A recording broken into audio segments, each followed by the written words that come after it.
लेकिन महफल का आगाज करते हैं शहबाज शाह नांगरा साहब, हाजरी सैयद पीर बुखारी शाह बादशाह लजपाल सरकार की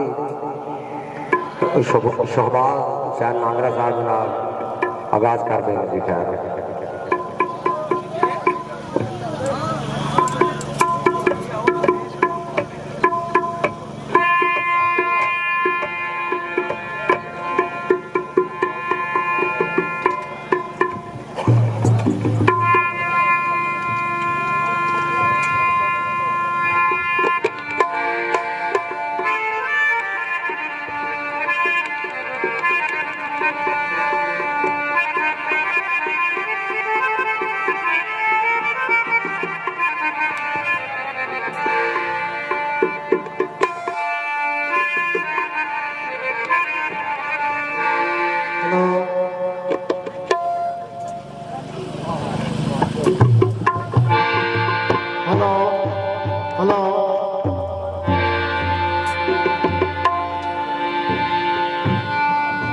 नारे पैदल बाग दे 1.25 लाख नारा हैदरी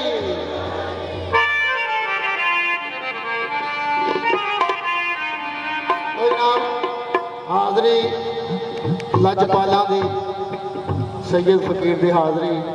तो सब तो पहले तरीफ आका इनाम ताजदारे सरकार जनाबे मोहम्मद मुस्तफा सल्लल्लाहु अलैहि वसल्लम सरकार के नाम तो आगाज कर रहे हैं।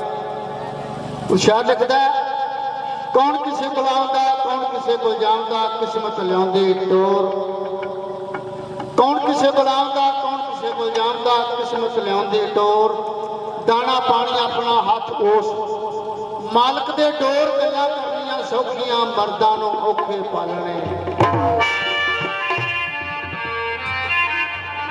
तो बेफिक्र नूं करना सलाम चंगा भावें हाल थी हो बेहाल होवे, ये ना समझिए इस दे विच कुछ नहीं शायद किसी की मगर अमदाद होवे फकर 14वीं पीढ़ी तक पहुंच पैंदा जेकर किसी फकीर का बाल होवे अमद शाह ना गोदड़ी खोल रखिए शायद गोदड़ी के हेठ कोई बाल हो।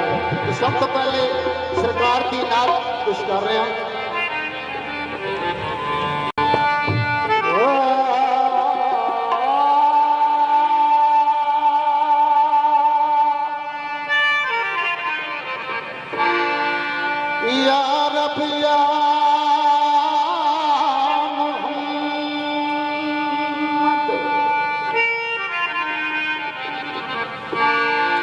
मौला तू ना करे दस करे केड़ा मेरिया सफे जरूरत पूरिया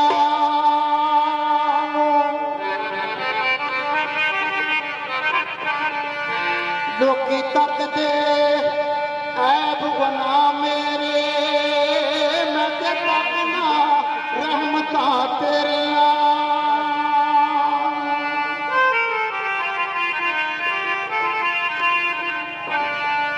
को तकवा तेरा मैं रख बैठा